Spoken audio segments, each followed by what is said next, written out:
Olá, o programa Seu Direito já está no ar. Nesta edição, o assunto é saúde. Você sabia que a população negra está predisposta a desenvolver algumas enfermidades específicas da raça?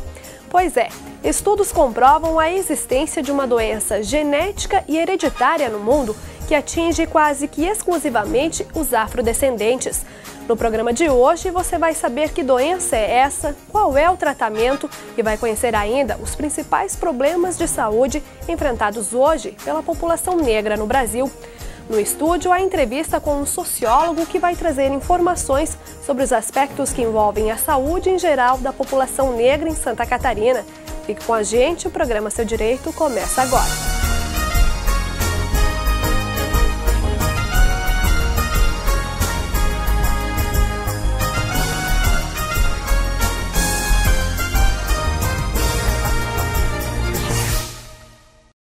Estatísticas governamentais apontam que cerca de 1.500 pessoas são afetadas ao ano no Brasil pela anemia falciforme. A doença, que atinge principalmente a população negra, é herdada quase sempre de avós e pais e não tem cura, apenas tratamento. Mas este não é o único problema de saúde enfrentado pelos afrodescendentes no Brasil. Dados comprovam que o índice de mortalidade entre as gestantes negras, por exemplo, é mais alto que entre as brancas. Na reportagem a seguir, você vai saber como é feito o enfrentamento a esses problemas de saúde dos negros em Santa Catarina. Conheça também a lei aprovada pela Assembleia Legislativa que pretende ampliar o debate sobre este tema. A capoeira é uma das manifestações culturais mais antigas do Brasil, praticada principalmente por descendentes de escravos africanos. Essa é uma das formas de expressão de uma população que luta até hoje por igualdade. Santa Catarina é o estado brasileiro com o menor número de pessoas negras. Dados do IBGE apontam que aqui eles correspondem a apenas 10% da população. Mas isso não diminui a luta dos negros pela manutenção dos direitos, entre eles a saúde. A Constituição Federal estabelece a saúde é direito de todos e dever do Estado. E o Estatuto da Igualdade Racial, criado em 2010, complementa.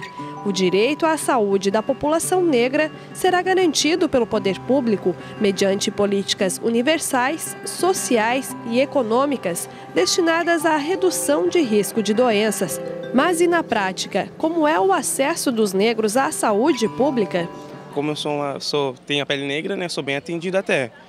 Eu vejo assim que até eles atendem assim, mais, não tem essa desvalorização. Eu acho que tá a mesma coisa que, né, de branca, a mesma coisa. Que precisa, tanto eu como meu marido, a gente precisa do SUS para fazer os exames, nunca tem vaga. Se a pessoa não tem condições nenhuma, né, além de ser preto, além de ser de cor, talvez a ser mal atendido também, né? Isso aí existe, isso aí infelizmente existe, é um preconceito muito grande. Foi o caso de um amigo nosso que aconteceu isso no sábado, até o meu gerente esteve com ele no hospital e ele falou que todas as pessoas claras, de peles claras, foram atendidas e ele ficou 6 horas esperando no hospital. A necessidade de garantir que esse atendimento seja pronto e de qualidade se justifica pelo histórico de saúde dos negros. Pesquisas mostram que a população afrodescendente está predisposta a desenvolver algumas doenças específicas da raça. Uma delas é a anemia falciforme, hereditária e sem cura. A denominação falciforme está associada aos glóbulos vermelhos, que nesse caso possuem o formato de foices. Essa foice, esses glóbulos vermelhos com essa conformação, vão andando no organismo, que eles têm que percorrer o organismo inteiro, eles podem obstruir órgãos-alvos, como o coração, produzindo um infarto, o cérebro produzindo um derrame, o famoso AVC, acidente vascular cerebral, ou nos rins, ou qualquer outro território. Dores articulares, fadiga intensa, atraso no crescimento e feridas nas pernas são alguns sintomas da anemia falciforme. Incômodos que podem ser evitados desde que a doença seja diagnosticada o quanto antes. Dados de triagem neonatal mostram que cerca de 3.500 crianças brasileiras nascem com a doença a cada ano, o que faz da anemia falciforme o distúrbio genético com maior incidência no Brasil. Dona Marcelina tem 57 anos e só depois dos 40 realizou, por meio do SUS, o exame eletroforese de hemoglobina, que detecta a anemia falciforme. Depois de identificar a causa para as fraquezas que sentia ao realizar as atividades diárias, ela passou a tomar mais cuidado com os hábitos de vida e a tomar alguns medicamentos que ajudam no controle da doença. Desde criança eu me aceitava como uma pessoa saudável, mas que de repente tudo mudava. Eu ficava doente, e dores, e pegava a cama, ia ao médico, fazia exame, dali, outro, mas que depois passava, não se sabia o motivo. E se a pessoa não tivesse esses conhecimentos, esclarecimento através de um profissional, ele vai acabar cada vez se aprofundando e, de repente, como creio que muitas pessoas já foram a óbito sem saber que tinham a falcemia. Outro problema de saúde preocupante entre afrodescendentes é a mortalidade das gestantes. Embora não seja exclusividade em mulheres negras, entre elas os índices de mortalidade são mais altos. A chance de uma mulher negra morrer por problemas relacionados à gravidez, parto e pós-parto é quase 2 vezes maior do que as mulheres brancas. A hipertensão arterial e o aborto são as principais causas dos óbitos. Mas a que se deve a maior mortalidade entre as gestantes negras? De acordo com especialistas, isso está associado à falta de acompanhamento médico durante a gestação. Tem que se educar a gestante. A gestante negra tem que ir, a partir do 1º mês, 2º mês, 3º mês, procurar o seu obstetra, seu gineco. Se não tem o seu, procurar o posto de saúde, que certamente será orientada para tanto, né? Existe um número muito grande de gestantes negras que não são atendidas, que às vezes não passam pelo processo do pré-natal, fundamental para a vida da criança e da mãe, né? Nós temos alguns graves problemas e o enfrentamento desses problemas vai ficar muito mais fácil quando nós tivermos um comprometimento do Estado brasileiro, de uma forma geral, no sentido de que isso precisa ser discutido, precisa ser feito um grande debate, precisa ser aberto e a gente precisa sentar juntos para encaminhar e apresentar soluções. No Brasil, mais de 16 milhões de pessoas vivem em extrema miséria. E a maioria que está nessa situação é parda ou negra e mora tanto na área rural quanto na urbana. Em Santa Catarina, 37% dos homens negros estão desempregados e 34% das mulheres negras também estão fora do mercado de trabalho. A Casa da Mulher Catarina, fundada em 1989 em Florianópolis, é uma das entidades sem fins lucrativos do Estado com atenção voltada à mulher negra. Atuamos através de oficinas, seminário, capacitações, assessorias, informações. Também somos militantes da rua, né, porque levamos para a rua também nossas lutas. No 8 de março, no 25 de julho, que é o Dia da Mulher Negra, no 27 de outubro, que é o Dia pela Saúde da População Negra, né? Até o dia já tem. O que falta realmente são as políticas serem implementadas para minimizar essa pandemia a nível de saúde da população negra no país e no Estado. Enquanto as iniciativas implantadas no Estado reforçam a luta dos afrodescendentes por mais dignidade, o poder público também tem ampliado a discussão sobre este tema. A Assembleia Legislativa aprovou em 2012 o projeto de lei 370.2, que cria a Semana Catarinense de Conscientização da Saúde da População Negra, a ser comemorada na 3ª semana de maio. A iniciativa é de autoria do deputado Sandro Silva, primeiro homem negro a ocupar uma cadeira no parlamento catarinense. O projeto determina a realização de atividades educativas voltadas à prevenção e proteção à saúde dos negros, como fóruns de discussão e campanhas de divulgação. A iniciativa, que começa a ser implantada este ano, já é reconhecida pelas lideranças negras como uma ferramenta importante na promoção da justiça social, independente de cor ou raça. A população negra no estado se sente respaldada, se sente atendida, naquilo que diz respeito ao setor de saúde, porque hoje existe, de certa forma, um preconceito institucional, que trata de diferente a população negra no estado. Então nós precisamos discutir isso, ver de que forma acontece esse tipo de preconceito, ver de que forma está sendo atendida a população negra, para que realmente a gente consiga avançar no atendimento do setor público para com essa população. Não saia daí, no próximo bloco a gente continua falando sobre a saúde da população negra no Brasil e em Santa Catarina. No estúdio, o sociólogo João Carlos Nogueira fala sobre alguns aspectos que afetam diretamente a saúde dos afrodescendentes. Não saia daí, é um instante só e a gente já volta.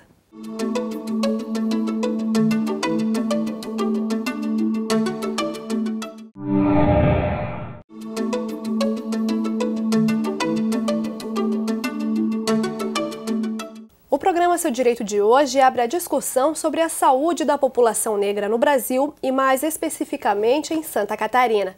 Pesquisas apontam que os afrodescendentes estão mais suscetíveis a desenvolver algumas doenças específicas da raça. E não é só isso. Aspectos históricos, sociais e culturais afetam de alguma maneira a qualidade de vida da população negra. Quem explica isso pra gente é o sociólogo João Carlos Nogueira. Sociólogo João, muito obrigada pela sua participação no nosso programa. Prazer é todo meu. A gente sabe que os negros eles vêm numa condição de desigualdade, historicamente. Eu gostaria que o senhor fizesse um breve resgate histórico sobre essa condição dos afrodescendentes no Brasil. Primeiro, acho que é importantíssimo a lei que foi sancionada pelo governador e, sobretudo, o trabalho do deputado Sandro Silva, por ter essa caracterização aqui em Santa Catarina. A população negra no Brasil, como é de conhecimento, pelo menos de uma parte considerável hoje da sociedade brasileira, de que a nossa formação histórica, evidentemente, que trouxe um prejuízo por conta dos quase 400 anos de escravidão a uma parte considerável da nossa população, que representa hoje no Brasil mais de 50%. Em Santa Catarina, nós temos uma população de quase 16%, que também fica muito invisibilizada. Então, não muito tempo atrás, perguntava-se, inclusive, se tinham negros em Santa Catarina. Então, as condições do trabalho escravo e o racismo pós o trabalho escravo, evidentemente que teve um impacto na vida dessas pessoas. E, evidentemente, que a ausência de políticas públicas tem um impacto na saúde. Então, eu avalio que a iniciativa no Foco Saúde pode propiciar um debate mais elevado em relação aos outros temas que a gente já está verificando hoje que tivemos bons resultados. Nós tivemos bons resultados na educação, estamos tendo bons resultados na educação porque teve um investimento muito forte. O movimento social negro discutiu intensamente desde os anos 60, 70, 80 e 90 a educação como prioridade. Se a gente for verificar de maneira segura e criteriosa, as mudanças na educação estão sendo feitas muito pelo movimento que é feito nessa direção. Quer dizer, muda o ensino superior, intensifica-se a atenção na educação básica e, de qualquer modo, isso, de uma maneira muito geral, atinge a população negra. E, por fim, sempre levar em conta de que as políticas de transferência de renda, elas ajudaram nas duas direções, seja para a população negra, seja para a população vulnerável, a população pobre do Brasil como um todo, e diminui as desigualdades. Então, é isso que a gente, quando pega uma lei muito específica que diz que vai debater uma semana. Agora, é importante dizer o que debater nessa semana, Porque não basta que a população negra seja conscientizada das suas especificidades, no que diz respeito à sua vulnerabilidade de saúde, sem que os equipamentos dos quais nós precisamos, justamente da saúde, estejam adequados. O senhor estava falando anteriormente também da questão da desigualdade social. Isso é um problema ainda muito grande entre a população negra? Como é que isso está sendo enfrentado? Porque também está relacionado diretamente à saúde, Sim, ela é grande. Nós somos um país rico, mas desigual. E o lema hoje do governo federal é que um país rico tem que ser um país, não pode ser pobre. Tem que ser um país igual. Então, a desigualdade, ela é uma marca do desenvolvimento do nosso país. E, lamentavelmente, essa desigualdade ela atinge parte muito grande da população branca, mas ela atinge fundamentalmente a população negra. O nosso país não estava preparado, porque atendeu sempre muito poucos, para esse crescimento que a gente tem hoje. Então, quer dizer, na educação básica nós temos dificuldades, é só iniciar um ano letivo, a gente percebe as dificuldades. Na saúde, e aqui em Santa Catarina a gente está enfrentando isso publicamente, então são questões que os excluídos estão passando a ter mais direitos. É isso, essa questão central da qual a gente precisa enfrentar. Né? Como o senhor falou, houve bastante avanços na questão da educação, né? Nas cotas para os negros nas universidades, mas e na saúde? De que maneira que a gente poderia evoluir nessa questão do atendimento aos negros? Seria com relação à informação, né? A tornar a informação sobre a saúde mais acessível a eles, ou na especialização de profissionais também, já que a população negra tem doenças específicas? Que tipo de avanços que a gente poderia pensar nesse sentido na saúde? Eu acho que aí nós precisamos, eu não sou um especialista em saúde, mas aí tem uma combinação que ela é fundamental. De um lado, essa própria lei pode ajudar muito, porque você tem uma semana de debate, só que o debate não pode ser entre a população negra, tem que ser entre os profissionais da saúde, os gestores públicos, o Estado e os movimentos sociais e, evidentemente, a população. Né? Por quê? Hoje, parte considerável da população já sabe que, por exemplo, a hipertensão é muito forte, sobretudo nos homens, né, da população negra. As diabetes são muito acentuadas. A anemia falciforme é a principal bandeira que nós temos no campo da saúde. Né? Então, o fato da população ter consciência de que isso lhe afeta muito diretamente, ela precisa saber onde ela vai buscar a solução. E aí vem a discussão dos equipamentos, né, da saúde pública nossa, que são bastante vulneráveis. Quando nós aprovamos o Estatuto da Igualdade Racial, esse documento fortíssimo do ponto de vista, porque ele é uma lei, né, uma lei nacional, a saúde da população negra, como a educação e as outras políticas públicas estão todas aqui no Estatuto, pedindo o quê? Regulamentação dele. Então, se a saúde... Nós temos hoje uma lei que, sancionada há poucos dias, agora em janeiro pelo governo do Estado, que vai dedicar uma semana para esse debate. A pergunta é, se nós tivéssemos o Estatuto sancionado aqui em Santa Catarina, nós teríamos um conjunto de políticas, isso que você pergunta, o que fazer para poder justamente falar para a população negra que, para além de você cuidar, de ter os cuidados de prevenção, você tem os equipamentos e o Estado aqui em Santa Catarina tendo a saúde pública direcionada, buscando justamente atender um número que não vai ser pequeno. Nós temos quase 900 mil, né, habitantes aqui no estado que se autodeclaram negros. Então você está falando de uma população muito grande, né, e com incidências e com especificidades de vulnerabilidade no campo da saúde bastante agravados. Nesse sentido, então, a lei pode ser um passo para unificar essa questão do Estatuto de Igualdade Racial e também para melhor promoção da saúde, né? Ela é um passo importante e eu penso que aqui em Santa Catarina, chamando a atenção do movimento social negro, chamando a atenção do parlamento, que quer dizer, você ter o Estatuto da Igualdade Racial, você ter a versão dele no Estado, é fundamental. Porque tem um conjunto de políticas públicas que a gente está fazendo, mas descoordenada, elas não estão articuladas umas com as outras, né? E no campo da saúde, em especial, é muito importante. Tá ok, então, João, muito obrigada pela sua participação no nosso programa. E o programa Seu Direito fica por aqui. Continue acompanhando a nossa programação. Até a próxima!